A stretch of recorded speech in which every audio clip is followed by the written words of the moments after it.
I'm absolutely delighted to welcome you to the 2024 Newberry Library Award celebration.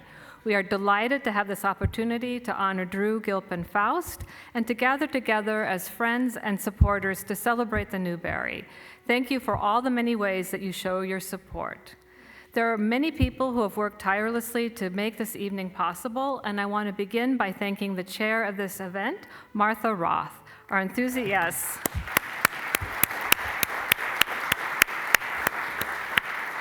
She is an enthusiastic Newberry trustee and helps us in so many ways, and I'm sure you will all agree she's done a wonderful job in making this evening a wonderful success, so thanks to Martha.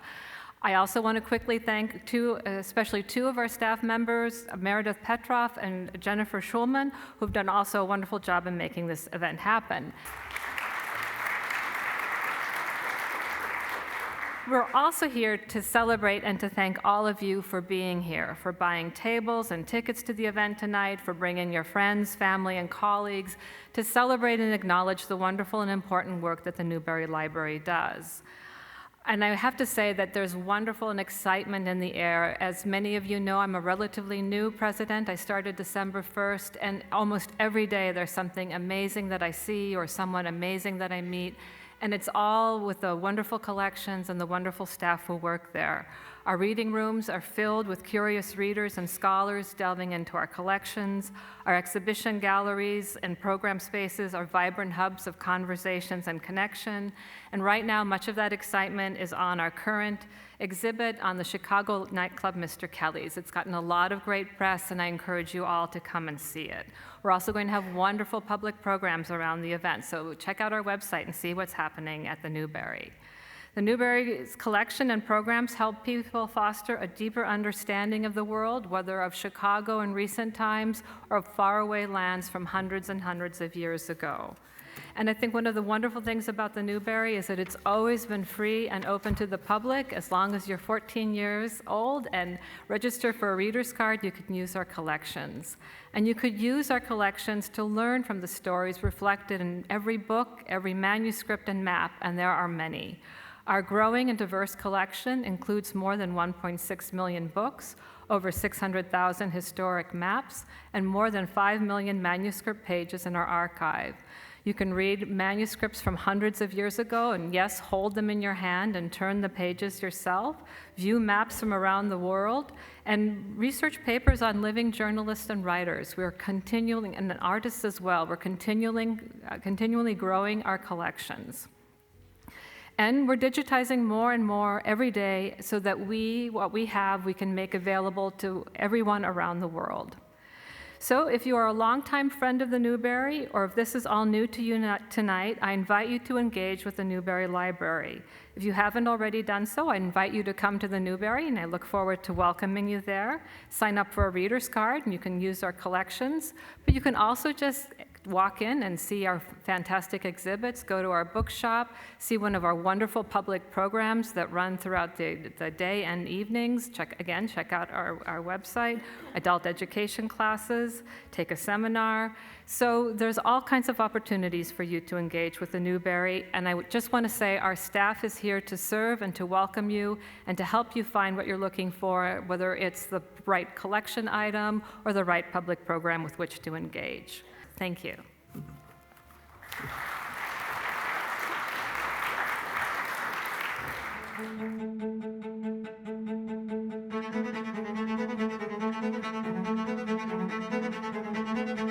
The Newberry is an amazing library with a world-class collection that is meant for everyone. Over 600 years of history, maps, archives, books, musical manuscripts, and then all these materials are used by scholars, by students, by people looking at their own family histories. And we have wonderful public programs in adult education. So, humanities for everyone. If I had one wish for the Newberry, it would be that everyone understood just how easy it is to engage with us. You do not need to be a scholar or an academic. You do not need an advanced degree or to be a student. You don't even need to want to do research in our reading rooms. You just have to be curious and excited about exploring a topic that's interesting to you. You can look at whatever you want here. To be able to hold these objects, literally turn through the pages, it's putting you in direct contact with the past. You don't need to be working on a PhD to come in here, you just basically need a photo ID and some curiosity. There's so much that is happening in the Newberry collection. It's not static, it's constantly growing. I just started putting a daily item out. I do try to bring a sense of discovery to anything I do, whether it's an exhibition or a random bookmark that's been left for centuries. Finding sort of this resonance across the collection is something I find really exciting. People being able to tell their own story through the materials, you can really have a very personal engagement. We came out with the concept of creating a class called Inventing Mexico through the map collection. We were able to look at documents from the 15th century to the 19th century as it pertains to the colonization of the Americas. I'm always pushing students to come over here, questioning the archive, not fearing the archive, and taking advantage of the archive are 3 important rules that I pass on to all my students. I love everything about genealogy. I love the research, I love helping people out, I love finding new ancestors. In spite of the billions of records that are online, people don't realize that's only the tip of the iceberg. When you study genealogy, you need to study history, so you can place your answers in historical context. And so in order to flush out those other records, you have to go on site. Newberry Library has one of the largest collections of county histories in the country. So you can find a county history where your ancestors lived, to understand what was going on in that county during that time period. In many situations, sometimes it can get very emotional, very moving. I mean, these were your ancestors. We have the same blood that they carried. The Newberry is a treasure because we have staff that are dedicated to opening the doors of discovery of our amazing collection to the entire public. The Newberry is home to one of the largest collections related to American Indian and Indigenous studies in the world. My job is to make sure that those communities represented in our collection feel comfortable here at the library, can feel like they can use our resources. Native people, Native communities are their own best keepers of their knowledge. So with Forest County Potawatomi and Santa Ana Pueblo, we're working to identify culturally sensitive materials in our collection related to their tribe and their history. I think it rightfully makes researchers pause and think about how these materials came into the library. How did we get these? What do these mean for tribal sovereignty or for the communities that they belong to? Communities really activate the collection. They bring it to life. They bring those stories, those words written on those papers, they bring it to life. Our role at the Newberry Library is to preserve collections for future generations. It's easier said than done because we also have to make them accessible at this moment in different ways, whether it's in the reading room or for exhibition. It's a balancing act. Each new generation will look at history in the moment through a different lens. And the way we look at that object will likely be different. And so it's our job to preserve it so that others can interpret it uniquely. It's not just bound volumes and manuscripts. It can be maps, globes, printed matrices, printing blocks, type. We have such a range of objects in our collection that tell a story. In preparation for exhibit, every item comes through conservation. And then we work to create displays and mounts so they can be presented in their best light. These exhibitions really bring the collection to life, and they tell stories that are interesting and important about the city of Chicago, or the history of printing, or even how road maps can help us track cultural shifts throughout the history of the United States. You can attend one of the many free programs we present throughout the year. These programs touch on a variety of topics from medieval history to polar exploration, dance performances. We even host maker events where you can try your hand at something like calligraphy. We invite popular authors like Rebecca Makkai, Hanif Abdurraqib, and Eve Ewing to speak at the Newberry. And we also invite historians and scholars whose research is really groundbreaking and helps us understand our place in history. If you are ready to learn and think about big ideas with us, whether it's in our programming spaces, exhibition galleries, or reading rooms, there is a place for you at the Newberry. The Newberry is for everyone. We can be part of these legacies not only by taking advantage of what's here, but also by questioning it. As president, I really look forward to welcoming you to the Newberry.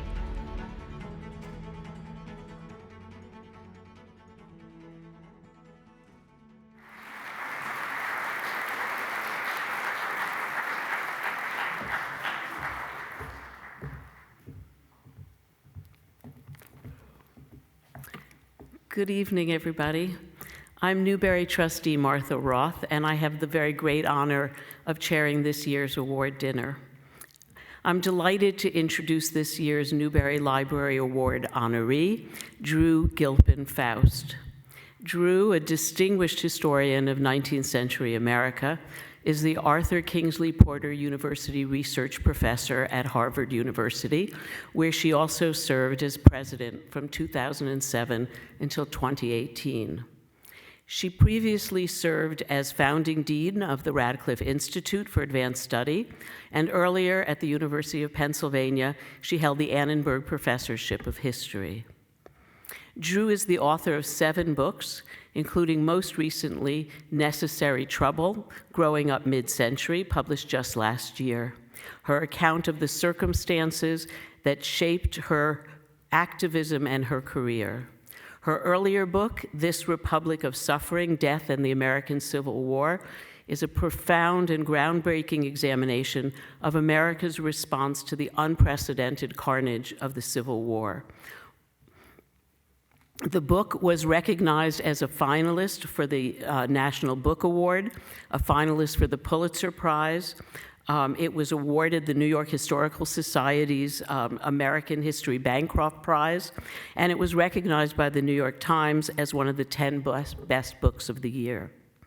Faust's many honors include awards in 1982 and 96 for distinguished teaching at the University of Pennsylvania. She was elected to the American Academy of Arts and Sciences in 1994, to the Society of American Historians in 1993, and to the American Philosophical Society in 2004. And in September 2018, Drew was awarded the John W. Klug Prize for Achievement in the Study of Humanity by the Library of Congress. We are all deeply honored to welcome Drew Gilpin Faust.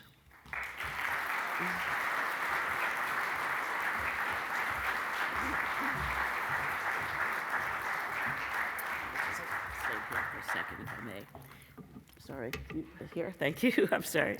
Drew, on behalf of the Board of Trustees and the President of the Newberry Library, I will present to you the Newberry Library Award. We are honored by your acceptance of this award and deeply grateful for your profound contributions to the humanities and to their advancement and celebration in American life. Congratulations.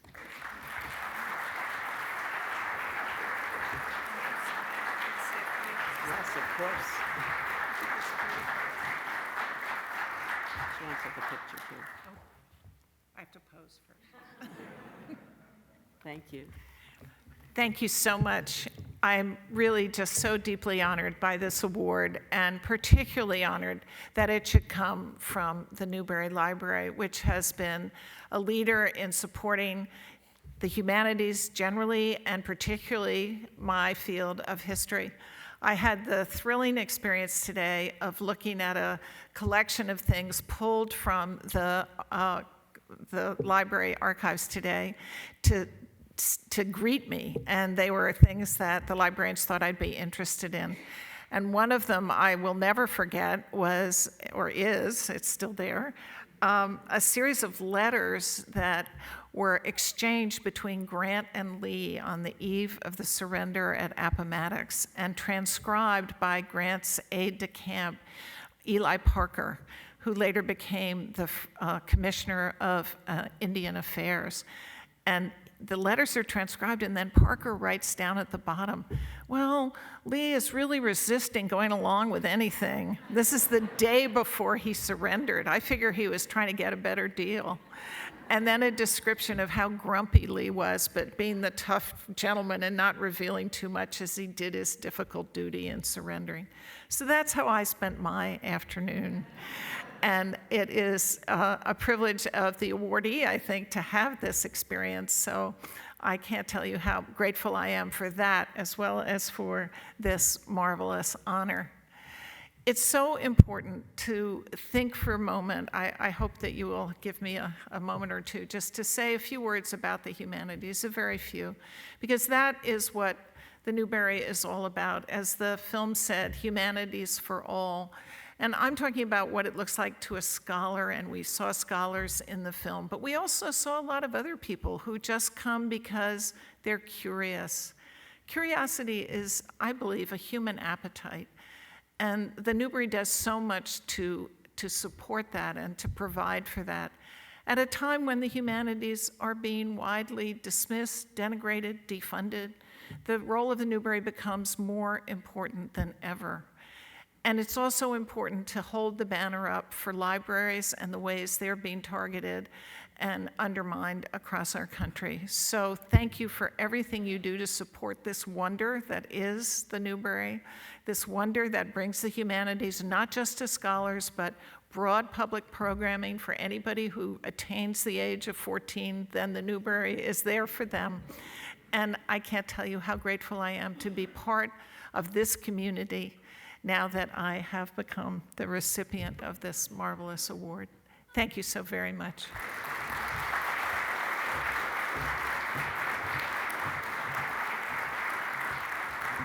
Thank you so much, Drew. I now invite you to take your seat and have a lovely conversation now with Astrida.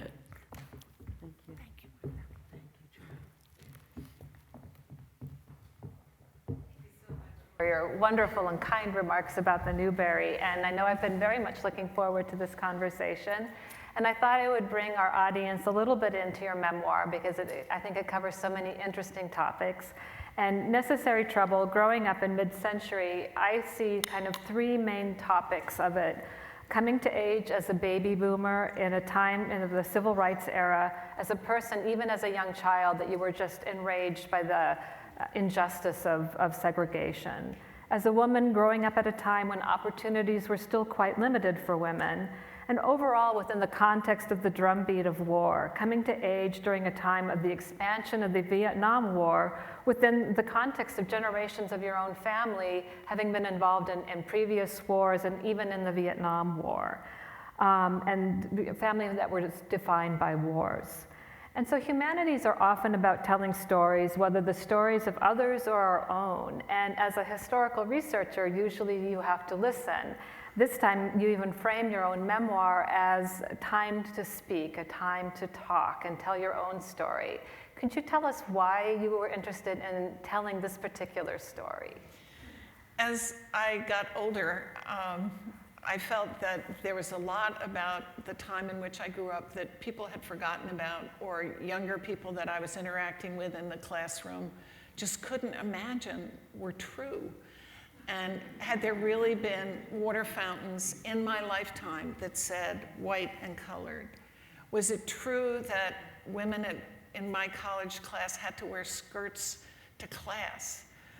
Was it true that my mother said to me, as she did regularly, "It's a man's world, sweetie, and the sooner you figure that out, the better off you'll be"? So the distance that we come seemed to me forgotten by a lot of younger people. And I wanted them to remember how much had changed, because I think there's a certain dispiritedness abroad among many young people that nothing has ever changed. I wanted to underscore how much has changed, at the same time emphasizing how much more needs still to change. And to remind these young people that it doesn't just change automatically. The moral arc of the universe does not bend towards justice. It has to be bent. And that was part of the story I wanted to tell too. There is a lot of archival materials that play a very important role in your memoirs. And one of the items that I found particularly interesting, as a 9-year-old, you wrote to President Eisenhower to talk about your feelings of anger about segregation. And I'm wondering if you could talk a little bit about what it meant or what it was like to discover your younger, earlier self through archives. I was determined from the very beginning of writing this book that it should be a history memoir. I wanted to situate my life within a broader set of choices and a broader historical context. And so I did quite a bit of research for the book, actually, and it has footnotes. I think most memoirs don't have footnotes. And my publisher was very startled when I said, of course there has to be an index. He said, oh, yeah, okay, you want an index. So I came at the book like a historian.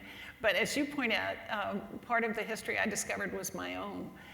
I always remembered as an adult, when I was growing up, that when I was 9 years old, I was being driven home from school by an African-American man who worked for my family in Virginia, in highly segregated Virginia.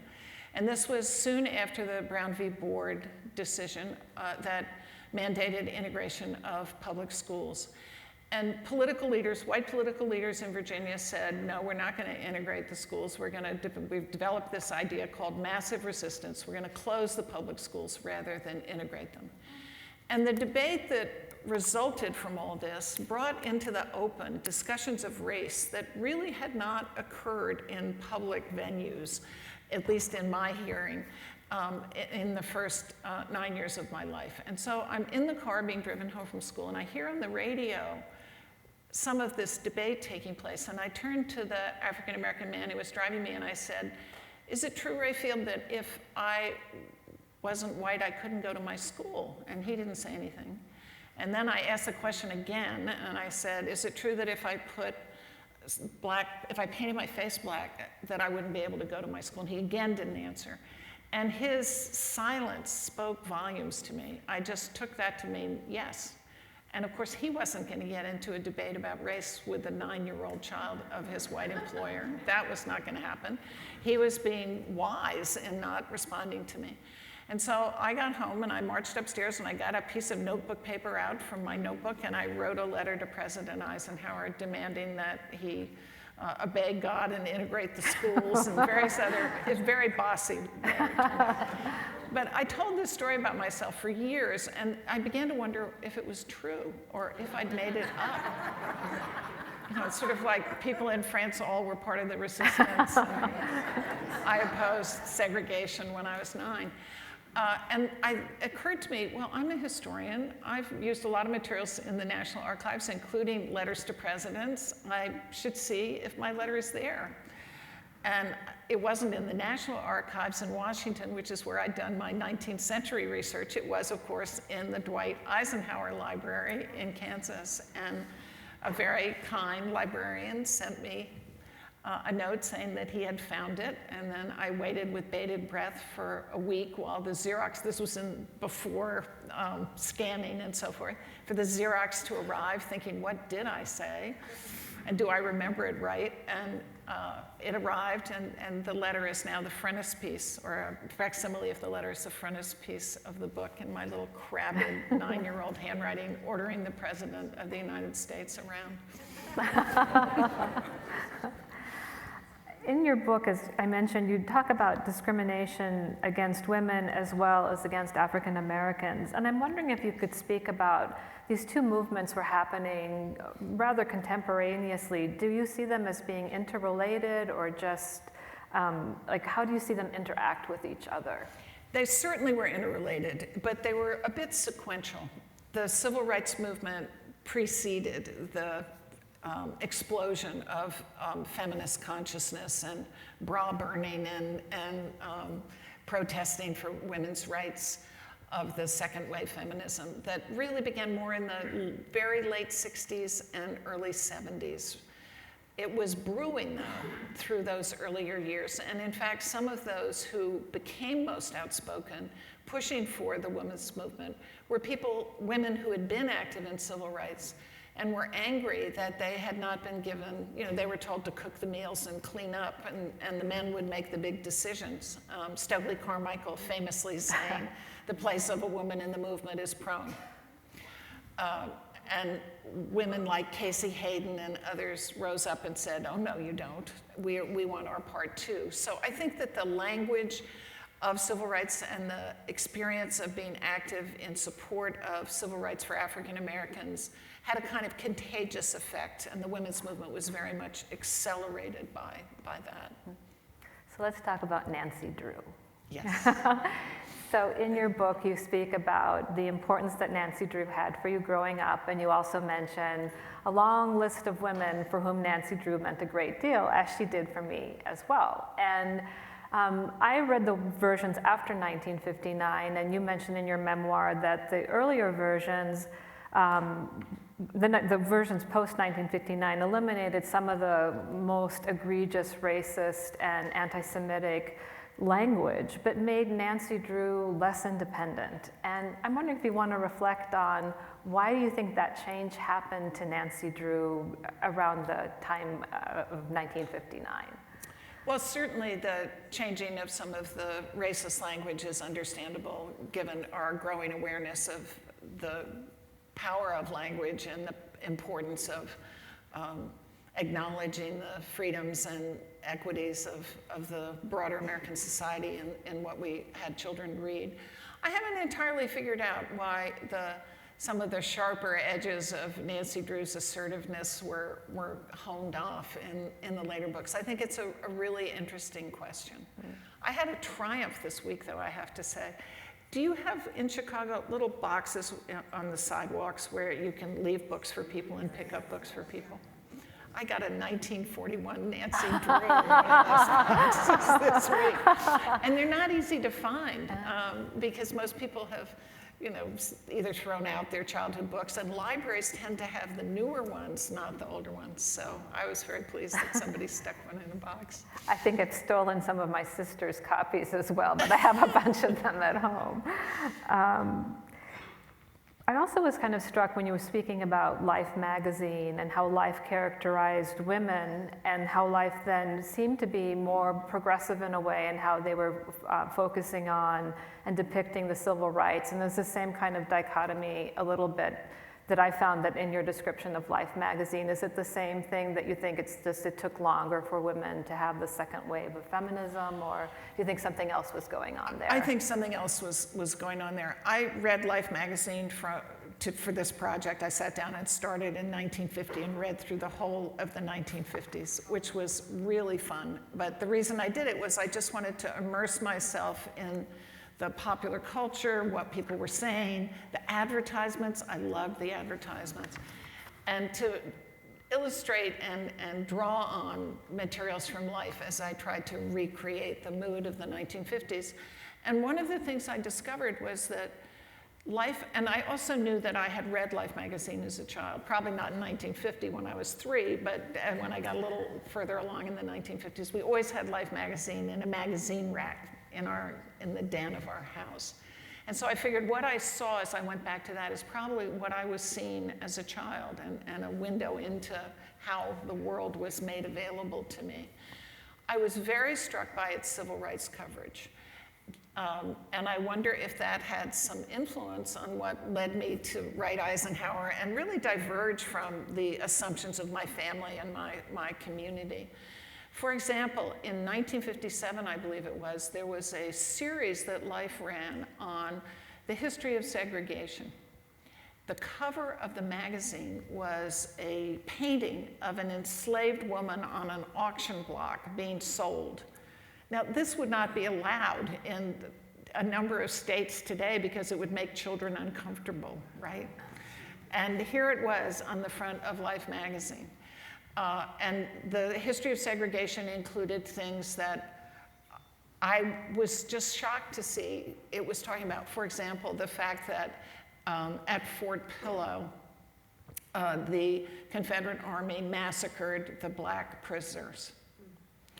This is not something that the Lost Cause, Moonlight, and Magnolia's view of the Civil War that was so prevalent in the 1950s would have permitted. And so there it was in Life magazine. And then as the Civil Rights Movement, the integration and uproar in Little Rock, some of the other issues of the late 1950s unfolded, Life magazine was there and was very much supporting civil rights and picturing some of the atrocities that were rendered upon people like the young children in Little Rock. And I remember one picture of as I was reading through it, I don't remember it from my childhood, but it was there when I was reading Life magazine several summers ago, a individual who was lynched by being burnt alive, and Life magazine portrayed that. So it is a very discomforting view of American race relations that Life magazine was publishing at the same time that it was, you know, sort of saying, what's the problem with American women? Why are they so dissatisfied? Why can't they learn how advantaged they are and just be happy about it? And so a very divergent treatment of these two different themes. When it was kind of interesting at the end of the book, you kind of leave us not going to graduate school, but going to work for HUD, and you ask yourself, or you tell us the question that you asked yourself: would I be able to really pursue the interests in social and political issues that I have by going to graduate school? And so one of my questions for you is, when did you decide and how did you decide to go to graduate school, given that you leave us working at HUD? Well, I graduated from Bryn Mawr College in 1968, and I decided I should get out of universities for a while, that I'd been in school since I was 4 years old, and I was fascinated by learning and scholarship, but also thought universities, the college was a marvelous place, and that maybe I wanted to spend my life there, but I should not just go right away, and I should be in the real world for a while. And so I got a job for 2 years, and I just wanted to be back in a university so badly.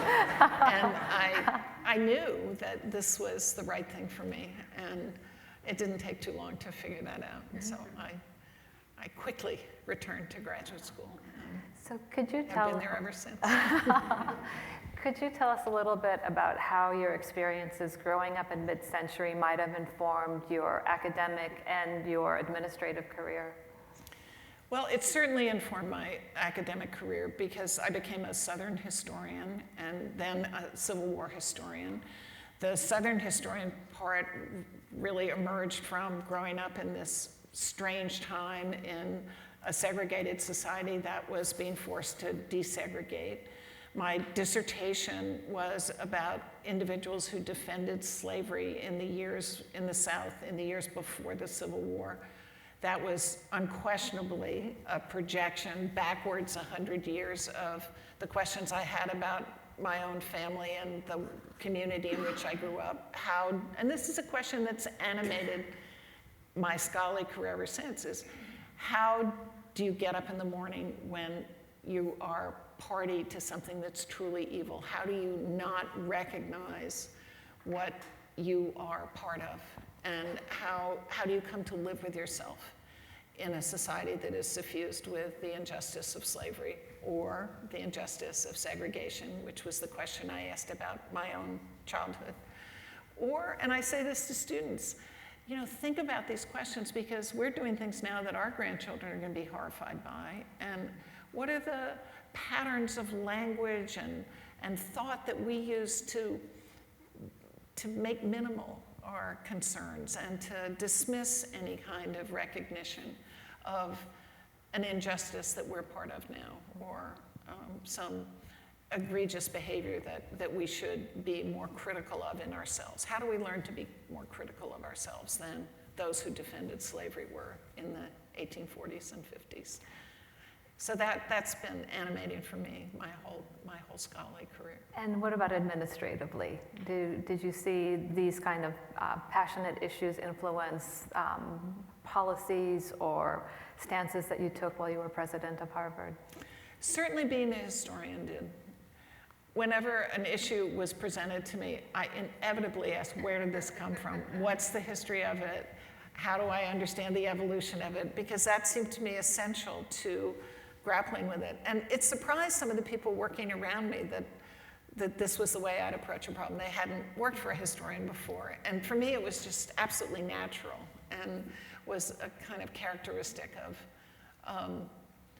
I guess, of my presidency. Another part of it, and you used this language earlier on, and I use it in the introduction to the book, which is that as a historian, you listen.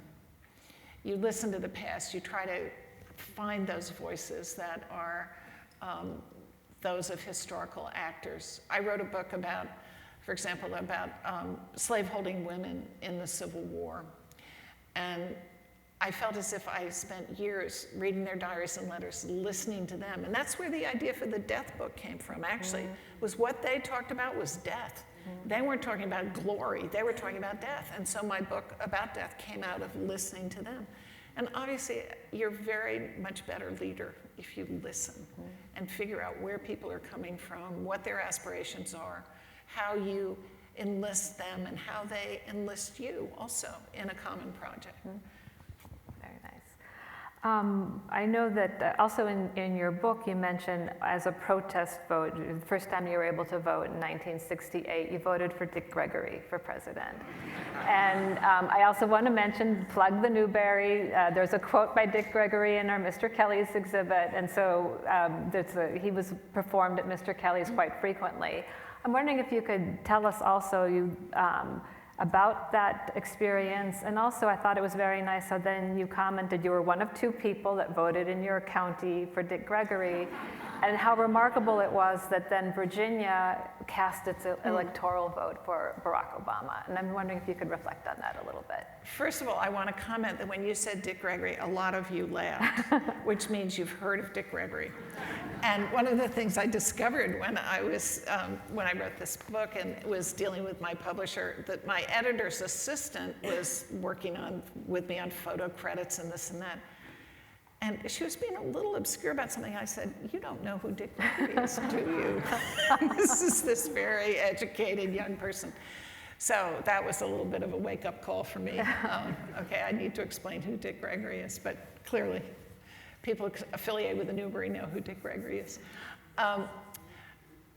You asked me how I came to vote for him. It was the 1968 election. I had been an anti-war activist, and I was really upset that there was no anti-war candidate in the election, even after McCarthy's very successful interventions in New Hampshire, and then our hopes for Bobby Kennedy, who then was shot in June of 1968, and Humphrey, who was being basically told by Lyndon Johnson he dare not come out against the war. And so we had Humphrey and Nixon, and I was disillusioned and dispirited and despairing. And I decided I was going to vote for Dick Gregory, as did many young people. I can't remember now whether it was 4 Ivy League schools or 5 Ivy League schools. Their newspapers came out and advised voting for Dick Gregory. So this was a widespread kind of protest vote among people of my political leanings and generation in 1968. And I voted in Virginia. I had just graduated from college, and my registration was still, even though I had moved to Philadelphia, I came home to cast this vote. And I did some research to figure out what the vote distribution was in Virginia in 1968, and discovered that there were 2 votes in Clark County for Dick Gregory. I continue to wonder who the other one possibly could have been. And there were 1,600 in the whole state of Virginia. So there I was voting, and I had a grandfather who I never met. He died before I was born, but he was in the Virginia legislature at the time of women's suffrage, and he opposed it vigorously. So things had changed. Here I am able to vote, and I'm voting for a black man in this county. And there was a sign that things could change. But I also remember the night in 2008 when the announcement came that the Virginia electoral votes would go for Barack Obama. It was 40 years after my first vote, 40 years after my Dick Gregory vote. But I just burst into tears. I was just so moved to think that the Virginia that I had grown up in could be the Virginia that voted for Barack Obama. Any final words you'd like to give us on reflections on your use of archives in any way, or anything that you would like our audience to know about the specialness of archives? Well, maybe you saw just a little bit about how I feel about the specialness of archives when I couldn't stop talking about Lee and Grant and Eli Parker. I approach archives always with the seriousness of a historian and important questions that need to be answered for the historical record. But I'm also a bit of an antiquarian, thrill seeker. I just love the sense that the past is living on in these objects and letters and words that someone has left in a way that I can access them. And that someone is telling their history if I can just hear it. And for me, that has been a career that I could not have envisioned. The satisfactions of it have been enormous. And I hope I can still practice it and do some more of it in the future. Well, thank you so much. And thank you for joining us this evening, and congratulations. Oh, thank you.